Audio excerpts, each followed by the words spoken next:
Hi and welcome back to David Pattinson's Accused Friends. Today I want to do a video on why the Conservative Party is not conservative, or more specifically how it's not conservative. I don't think we talk about this anywhere near enough in the country. People, friends and relatives of mine tell me, David, of course the Conservative Party is conservative, it's in their name.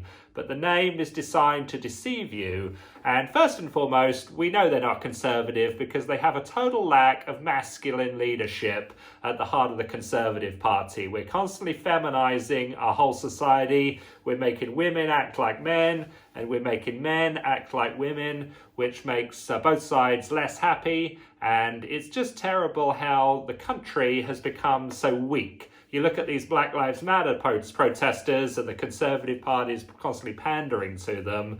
What's it going to be like when the Red Army show up here at Dover? Are we going to be pandering to them? I know a lot of our enemies are watching these protests and, they're thinking, how soft is Britain? How soft can they get? Real conservatism is about masculine, strong, tough leadership, where you stand on principle and you don't bow. And that's real conservatism for me. And the Conservative Party have none of that. And, I think that's a key point I want to make.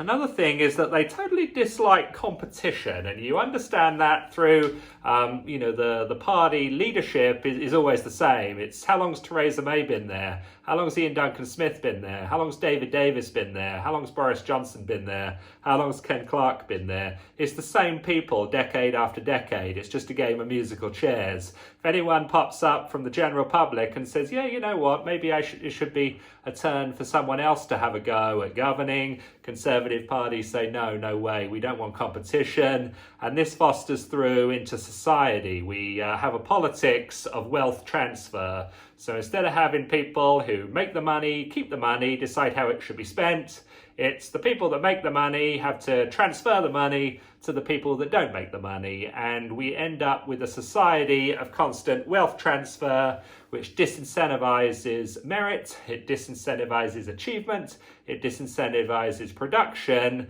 And the Conservative Party say, oh yeah, this is great, but it's total antithesis of conservatism, and that's why the Conservatives are not conservative. We also exploit the British people's generosity and fairness and good-naturedness. You've seen this over many years with, immigration. People get fed up with constantly being told how immigration is such a great thing and we have to drown our country in foreign people. And if you import the world's people, you import the world's problems. And the British people have been far too soft with this problem and with lots of other problems like the foreign aid. We're constantly giving our money to foreign countries. I read something last week, we were giving away £11 million to help protect the iguanas in the Philippines. And this is all done under the Conservative government, and yet none of it's conservative. Conservatism is defending our borders. Conservatism is defending our culture. Conservatism is defending our wealth. Conservative Party do the absolute opposite at every opportunity. And it's why they're not conservative. I want to move on to family values, which I think is hugely important to the structure of British society, and that has been immensely undermined by the Conservative Party. You look at Boris Johnson, he's got kids with different women all over the place, he's constantly getting divorced or living, with women when he's not married to them, and he trumpets this as conservatism. It's not conservatism. Conservatism is marriage and family values and children living with their biological parents, not being farmed out to step-parents where there's a massive increase in the probability of abuse and neglect. It's like 40 times higher with children in the households of non-biological parents, and this needs to be totally eradicated from society, and we need to go back to strict rules about biological children with biological parents. And of course, this total undermining of the family has all been done under the Conservative government, continues to this day. We have a total plummeting of the marriage rate. We have a total, we did have an escalation in divorce rate. That's now declining because marriage rates are declining at even faster pace. I mean, if you're not married, you can't get divorced.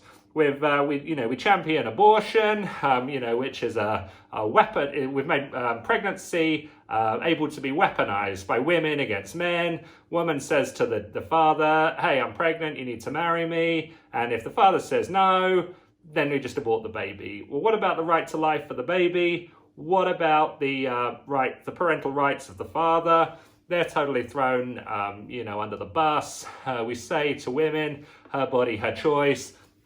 And then we create this unequal system of justice where women have to be treated differently to men. Again, nothing related to conservatism, and the Conservative Party, cheer all this along. We also have another undermining of marriage through things like gay marriage and transgender marriage and all this kind of nonsense. And there's also been this thing that's come in recently, which is like marriage light, which is sort of, marriage without the wedding. And, it's just government interference in marriage all the time. We need to get government totally out of marriage. Marriage needs to be between the man and the woman and the church.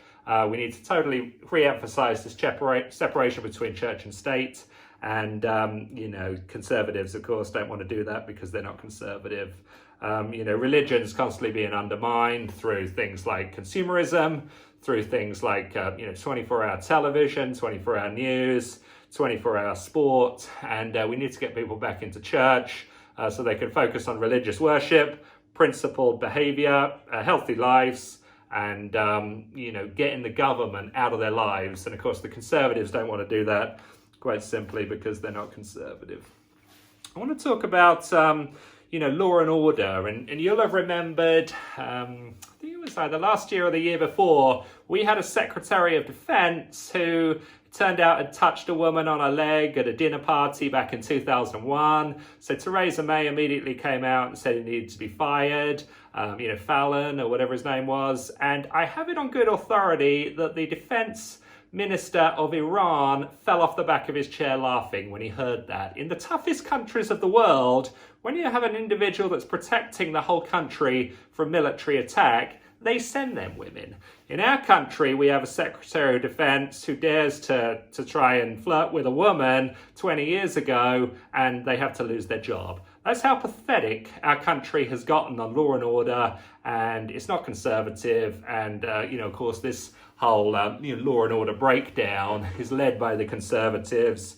And you're seeing it now with the riots, with the protests, two-tiered protesting. If you're a Black Lives Matter thug, you can protest to your heart's content.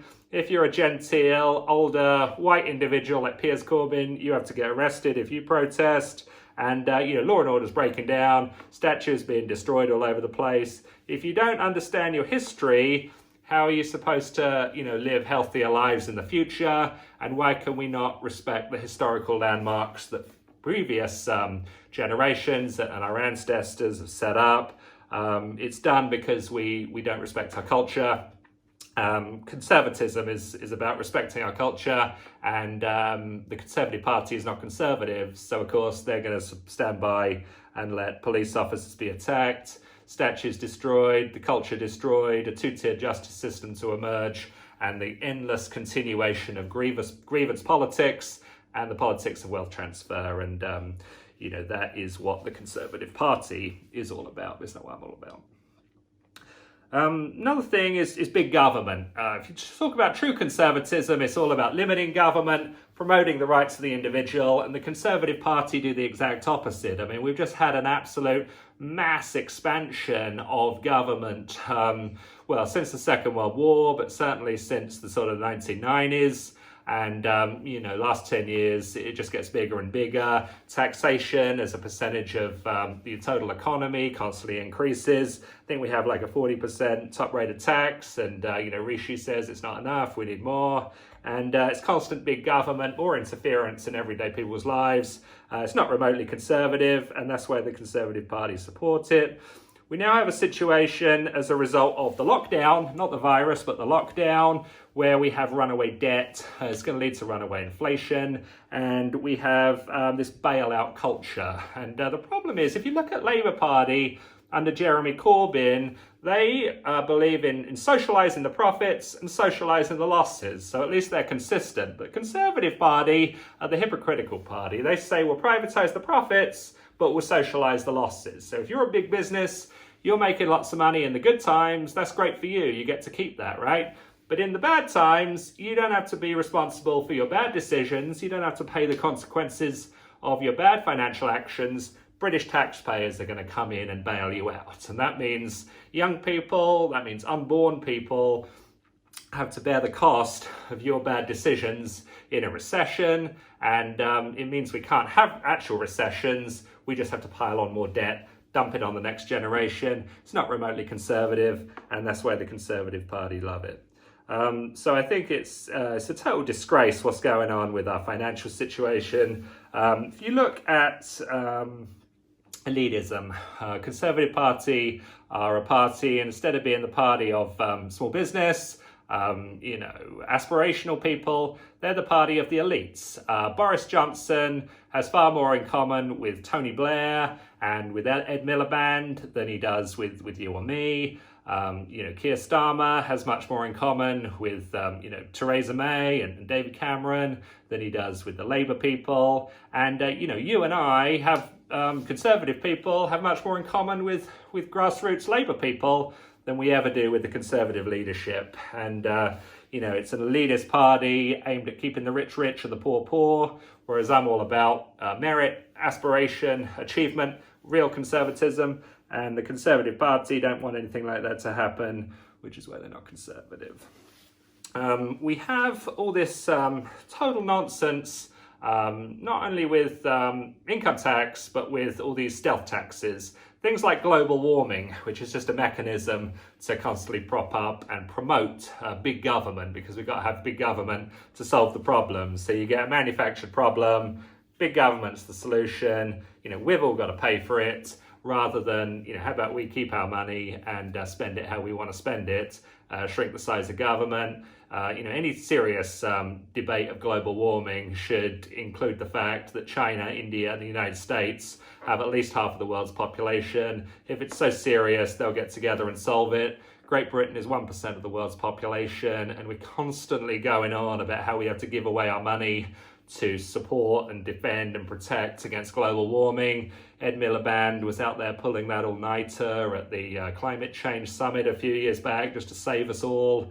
How about we just all kick this into touch? And the reason we don't is because it props up big government, gives big government something to do, and it's all largely led by the Conservative Party. It's not remotely conservative.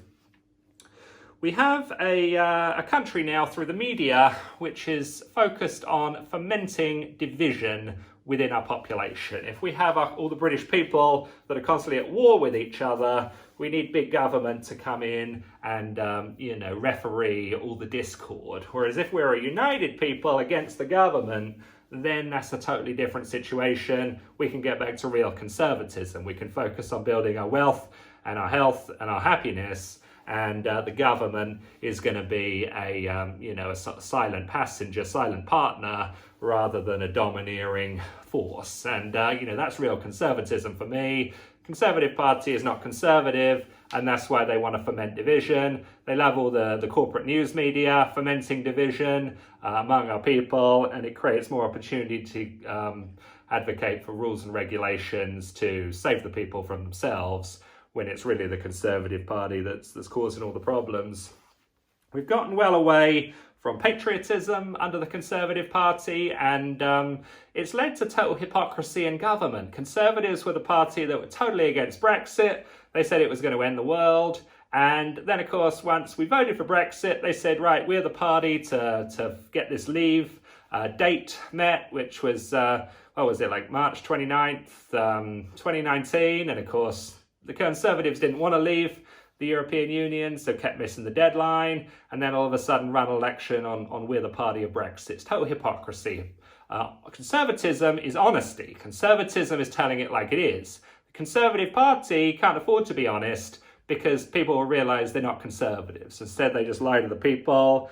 The Brexit departure process was a totally botched process, all led by the Conservative Party, with Cameron voting against the Brexit, with May refusing to leave, and then with Boris Johnson saying he'll get it done, but of course locking down the whole country and destroying any benefit that might have arisen from Brexit about us being an independent country. We're now going to be a total detonation thanks to the Conservative Party. If you want to talk about true conservatism, you can't have that conversation without talking about civil liberties, and the lockdown has shown how the Conservative Party have zero respect for civil liberties. They don't respect freedom of speech. They don't respect protections against unlawful searches and seizures. They don't protect against endless bail. They don't protect against innocent until proven guilty. And they have zero respect for civil liberties. And, it's a very, very sad situation. And I think I want to end on this, just in summary, that I think the goal of any healthy society is to make us happier. And the Conservative Party, under their leadership really of the last 10 years, has made the country significantly less happy, significantly less healthy, significantly less wealthy, and more dependent on government. And the happiness factor is something we don't talk about enough in our country. And I think it's just incredible that they're able to get away with this year in, year out. So big smiles on their faces. People like Rishi saying, hey, we're saving the country by giving away money that needs to be earned now by future generations. Big smile on his face, saying consumption with no production is a great thing. How is any of this making us happier? It's not. So I hope you like this video. I hope we can kind of find some solutions out of these problems, but it comes with calling out the problems, being honest about the problems, and we know that's not going to happen with the Conservative Party. Don't forget to order your own copy of the anti-lockdown freedom flag. Come into a protest near you. It's available on the Citizens Prosecution website. And please subscribe to the channel. I really appreciate it. I hope you like these videos. We'll keep them coming, and look forward to talking with you all soon.